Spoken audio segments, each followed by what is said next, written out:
Last week, Dan Simmons reported on the rise of file sharing and the battle by the music industry to persuade us to pay for our music rather than to copy it. Well, this week Dan looks at the future possibilities of downloading our entertainment and the opportunities that could open up. Last week we looked at the rise of peer-to-peer networks and the websites which bring together millions of ordinary home computers so their users can swap files for free. The most popular reason to use sites like Kazaa or eDonkey is to share music. The files can then be transferred to an MP3 player like the iPod or burned to a CD. In most countries now, the music industry is taking the song swappers to court, claiming millions of dollars in lost sales.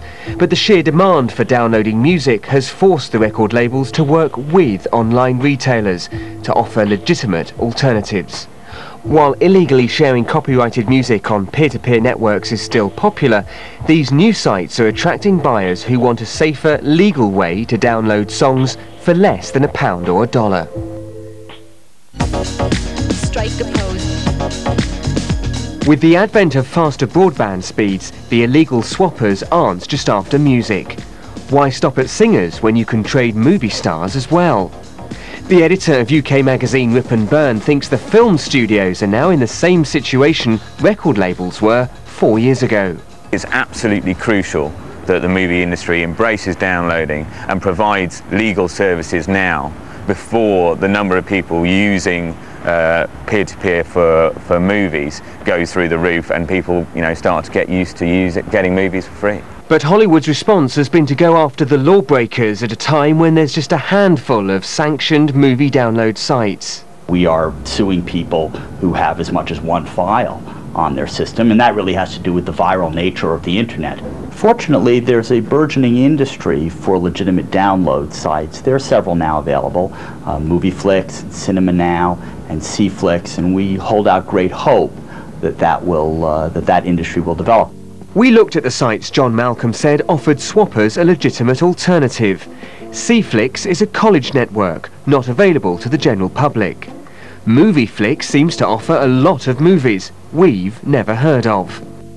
Cinema Now and another one we found, MovieLink, do offer American audiences famous Hollywood titles about 6 months after they come out in the cinema, at around $4 a go. Time-based encryption means often you have a set period in which to watch your download before it won't want to play anymore, and it won't allow you to copy high-profile movies to a DVD. If you don't live in the US, these two sites either offer you films we've never heard of, or helpfully suggest video rental agencies or online shops. At least 2 US companies are planning to offer A-list Hollywood movies to the European market, but not until next year. In the meantime, it's possible to download all the latest movies, sometimes ahead of their cinema release dates, via a rapidly expanding number of file-sharing sites. No wonder then that films are the fastest growing type of file being illegally swapped on peer-to-peer networks.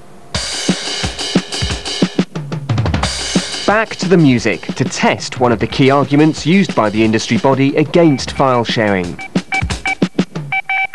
It's not the artists of today that are necessarily going to feel the pinch here. It's going to be the guy who's just done his demo, wants to go to the record company and is trying to get a deal, and they'll turn around and say, can't really afford to sign you at the moment. And it's that kind of thing that we desperately want to avoid.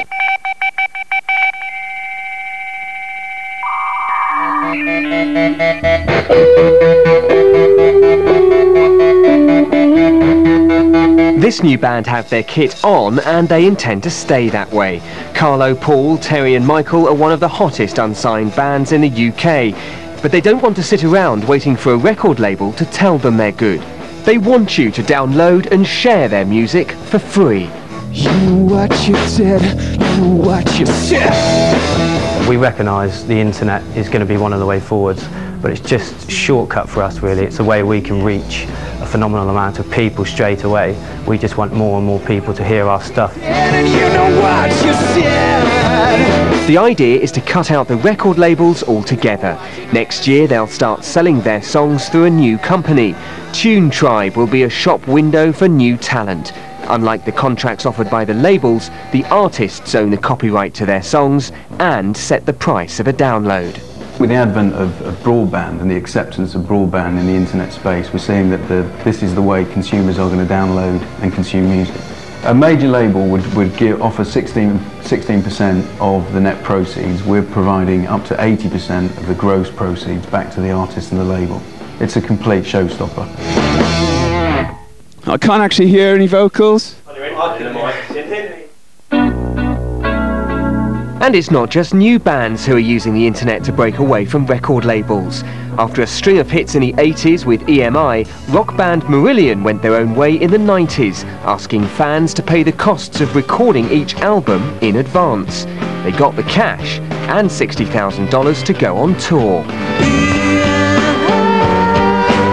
That was the point when we felt really empowered, and we felt, you know, that we didn't need a record label anymore. You know, we could sell our music directly to the fans, you know.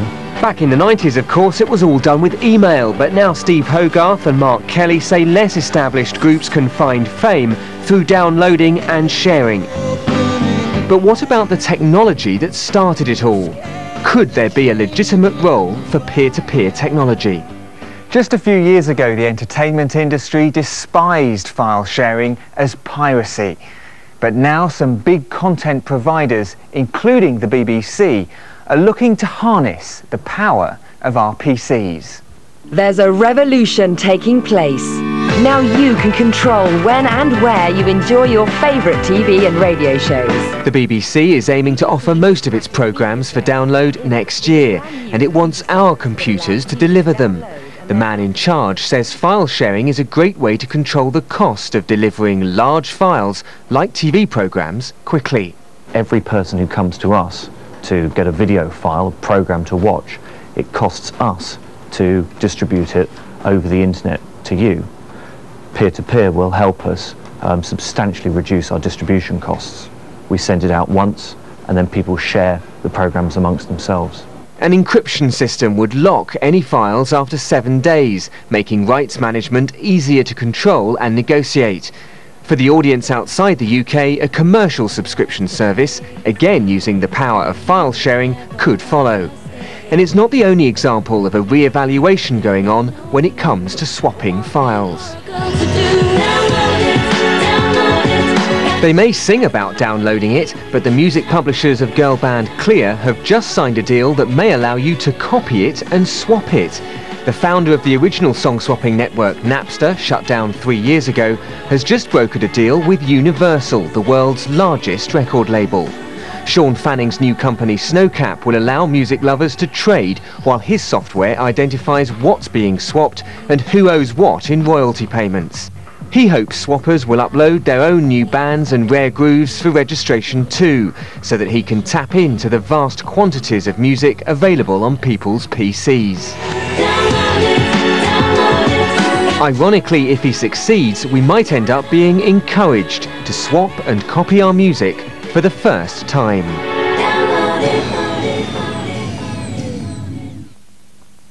Thanks, Dan. And we'd be very interested to hear your thoughts on this one. What do you prefer? Would you like to download your music and films, or would you like something physical you can hold, like a CD or a DVD? Let us know at clickonline@bbc.co.uk.